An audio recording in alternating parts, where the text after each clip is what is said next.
कल यहूदी हमें कहेंगे मस्जिद अक्सा के लिए यहूदियों का मौक़िफ़ है कि ये हैकल पे बनाया गया है, तो फिर तो हम यहूदियों की बात तस्लीम कर लें, मस्जिद अक्सा का केस बिहार में किस बात को जन्म और करना चाहिए।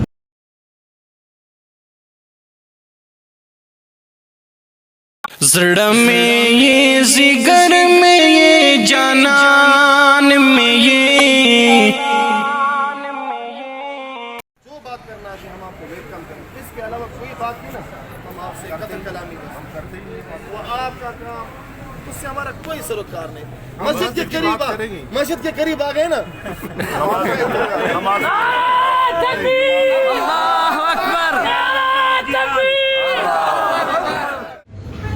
जहाँ हुकूमत की जिम्मेदारी है कि वो अस्पताल की जगह फराम करे, पार्क की जगह फराम करे, थाने की जगह, कचहरी की जगह, अदालतों की जगह, वहाँ हुकूमत जिम्मेदारी है मस्जिद की जगह भी फराम करे। अगर इन हज़रात ने हमसे NOC की बात तय करके ये मस्जिद मदीना के नाम से बनवा के दे दी है और उसके बाद यहाँ तक मामला पहुँचा दिया है कि आप हमसे बिजली का बिल ले रहे हैं, आप हमसे गैस का बिल ले रहे हैं, पानी का बिल ले रहे हैं और आज नहीं साल से ले रहे हैं, आप उस मस्जिद को एक ही बात में यूँ ख़त्म करके कहें भी गैर कानूनी है और फलाह है, तो ये बहुत बड़े नुकसान का पेशनामा है। हमें इस्लामी मुल्क में है और ख़ुसूसन मौजूदा हुकूमत के जो मामलात हैं, मैं इन पर हैरान हूँ। कौमी असम्बली में सिर्फ जमीयत उलमा इस्लाम इस पर आवाज़ बनी है।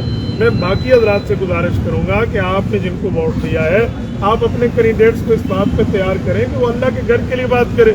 सिर्फ मुफ्ती महमूद का पोता और इनके ख़ानदान ने तो बात नहीं करनी, हम सब ने कलमा पढ़ा है, हम मस्जिद के मुहाफ़िज़ बने, हम मस्जिद के गिराने वाले न बने। एक सवाल आप मुकद्दर कलाम माज़र, इस मामले के बाद हिंदुस्तान में बसने वाले बहुत से मुसलमानों के लिए या दीगर मुल्कों में जो मुसलमान ऑलरेडी मुश्किलात का शिकार हैं, उनके लिए मामला कितने मुख्तलिफ हो सकते हैं, क्योंकि ये जो तस्वीर जाएंगी, ये मंजर जाएंगे, तो लोगों की ज़िंदगी मज़ीद मुश्किल हो सकती है। बाबरी मस्जिद के मुतालिक हमारी रियासत का बयानिया ये है कि उसे गलत गिराया गया।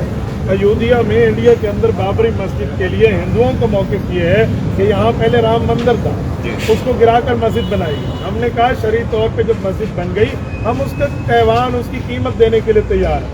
आज तक हमारा नुक्ता नज़र ये है, अगर ये मस्जिद गिरती है तो हम उस बयानिए पे हार जाएंगे। इसका माना हिंदुओं का वाक़िफ़ ठीक है।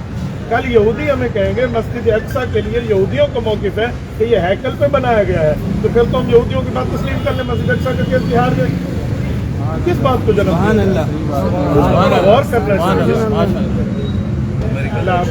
बहुत शुक्रिया, इंशाअल्लाह कोशिश है।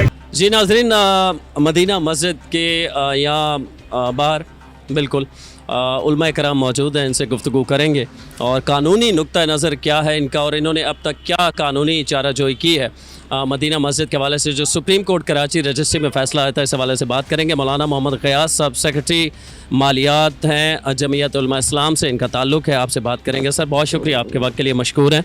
फरमाइएगा, जो सुप्रीम कोर्ट कराची रजिस्ट्री में फ़ैसला आया उसमें मुख्तलिफ़ उलमा कराम ने अपनी अपनी राय का भी इजहार किया, उसके बाद गम गुस्सा भी देखने में आया जो कि एक नेचुरल था, आना भी था।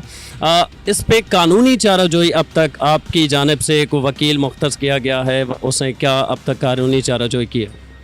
बिस्मिल्लाहिर्रहमानिर्रहीम। सबसे पहले मैं आप हज़रात की आमद पर आपको खुशामदीद कहता हूँ और आप हज़रात का शुक्रगुज़ार हूँ और आपके लिए दुआगो हूँ कि आप इस जामे मस्जिद मदीना तारिक रोड की आवाज़ आवाम तक पहुँचा रहे हैं।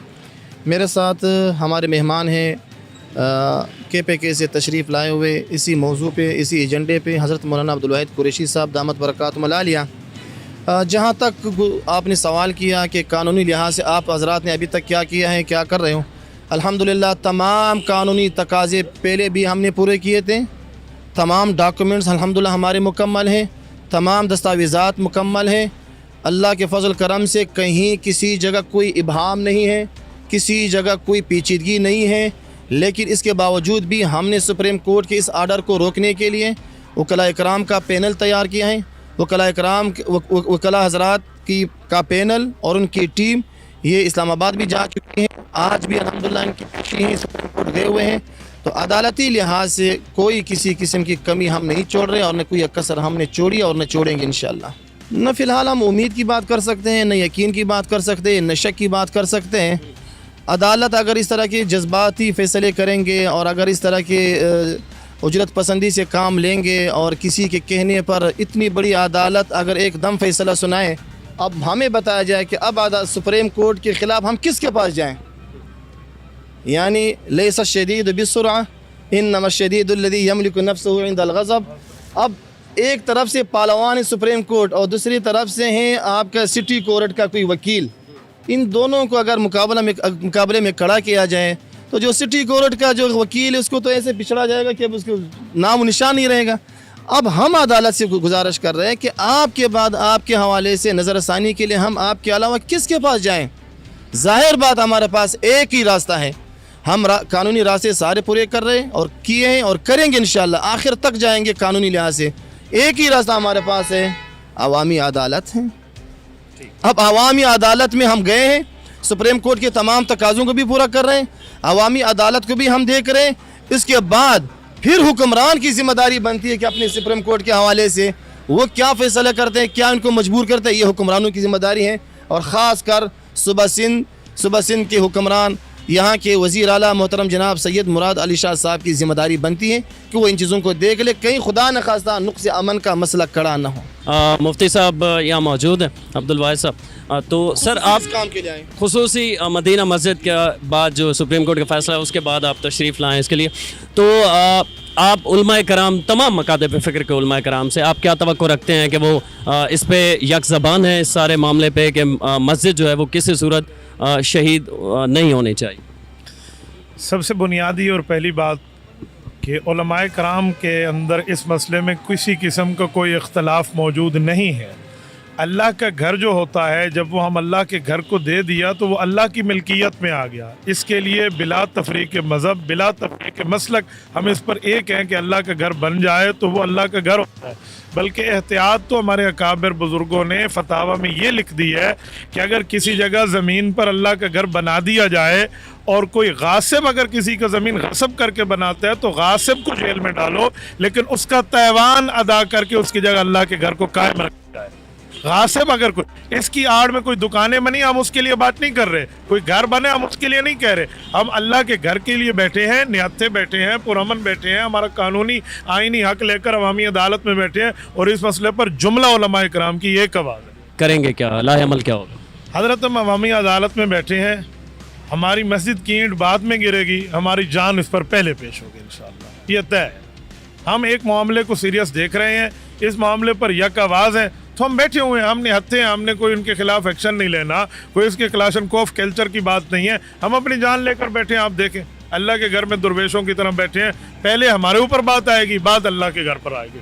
جی ناظرین، مدینہ مسجد کے حوالے سے جو سپریم کورٹ کے احکامات ہیں، پوری سچویشن سے آپ کو آگاہ کیا، اور جو علماء کرام یہاں پر موجود ہیں ان کی سے بھی ہم نے گفتگو کی، ان کی کیا رائے ہے. ان کا یہ کہنا ہے کہ اگر قانونی چارہ جوئی کے بعد بھی ہماری بات نہیں سنی جاتی تو پھر عوامی عدالت ہے، اور ہمارا آخری آپشن ہمارے پاس یہی ہوگا کہ ہم عام کی طرف جائیں. اور اگر وہ ایک اینٹ بھی لاتے ہیں جس طرح کہ مفتی عبدالواحد صاحب نے فرمایا، ان کا کہنا تھا تو پھر پہلے انہیں ہماری جان لینا ہوگی، پھر وہ مسجد کی طرف بڑھ پائیں گے. اور ان کا یہ بھی کہنا تھا کہ تمام مکاتب فکر جو ہیں وہ اس پہ اگری ہیں، متفق ہیں کہ مسجد کو شہید نہیں کیا جانا چاہیے. البتہ یہ اب سپریم کورٹ کراچی رجسٹری میں اگلی سماعت پر پتہ چلے گا کہ اس حوالے سے کیا فیصلہ ہوتا ہے. البتہ جو 1200 گز پچھلے مسجد کے پیچھے کا ایریا تھا وہ مکمل طور پر مسمار کر دیا گیا ہے. وہاں جو کچھ بھی موجود تھا، چاہے وہ 10 دکانیں ہوں، کلب ہو یا ایک مدرسہ تھا، اسے مکمل طور پر مسمار کر دیا گیا اور اسے اب دوبارہ پارک میں تبدیل کیا جائے گا. البتہ مدینہ مسجد کے حوالے سے